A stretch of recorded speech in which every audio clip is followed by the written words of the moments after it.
Pas trop clair. Juste le 3 août 2015, j'ai échappé à un attentat d'assassinat. Après, quand j'étais sur le lit de l'hôpital, j'ai appris que mon fils a été assassiné. Alors après, j'ai appris que mon beau-fils était assassiné. Mais ce n'est pas seulement mon fils, mon beau-fils. Il y a d'autres gens, et malheureusement aujourd'hui, même des filles, des femmes qui ont été assassinées. Mais jusqu'à aujourd'hui, je me demande pourquoi tous ces assassinats. Il s'appelle Pascal. Alors c'est ce Pascal, alors quand j'étais à l'hôpital, il a été assassiné.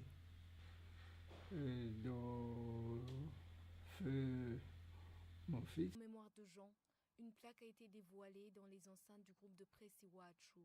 Les cérémonies se sont clôturées par une photo de famille de tout le personnel en face d'un portrait géant du jour.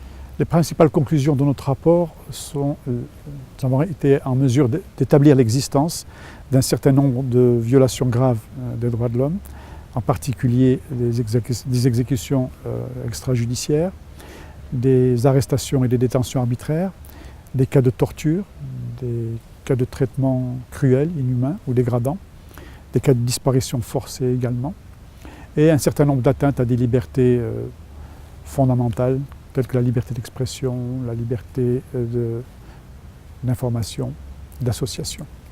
Nous avons identifié comme auteurs de ces violations les membres des services de sécurité, services de renseignement, service national de renseignement, membres de la police, de l'armée, assistés par l'organisation des jeunes du parti au pouvoir, le CNDD-FDD, les Imbonerakure. Le plus grand défi que nous avons rencontré dans la conduite de nos activités a été le manque de coopération du gouvernement burundais, en dépit de nombreux appels que nous avons faits à l'adresse du gouvernement de nous assister, déjà de nous autoriser à nous rendre sur le territoire, mais également de nous communiquer toute information qu'ils considéraient utile pour l'exercice de notre mandat, en particulier toutes les informations concernant les atteintes aux droits de l'homme commises à l'endroit d'agents de l'État du gouvernement burundais. À ce jour, nous n'avons reçu aucune information concernant ces violations ou ces atteintes aux droits de l'homme de la part du gouvernement burundais, et nous le regrettons vivement.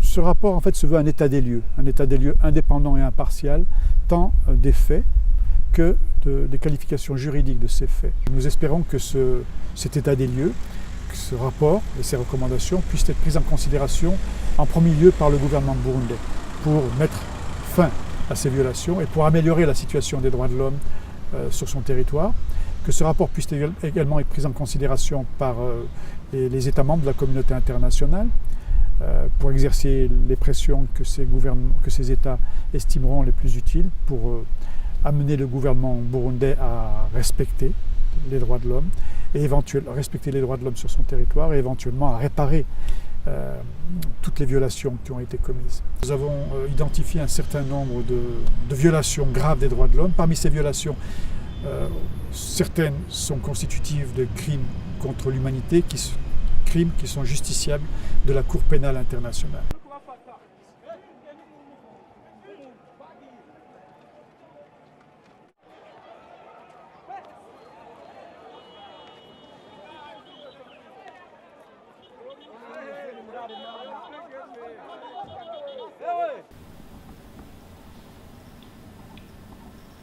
Les principales violations des droits de l'homme dont j'ai moi-même eu connaissance, que le FOCODE a documenté depuis avril 2015, concernent spécialement la question des disparitions forcées. Il existe aussi des cas d'assassinat, beaucoup de cas d'assassinat, d'exécutions extrajudiciaires, des cas de torture. C'est le lot quotidien et malheureux des Burundais depuis des ans. Quant à moi personnellement, je réclame la justice. Je ne réclame pas les dommages et intérêts, non, je réclame uniquement la justice. De preuves encore, ou comment ça se passe en fait? Oui, bon, je les organisations.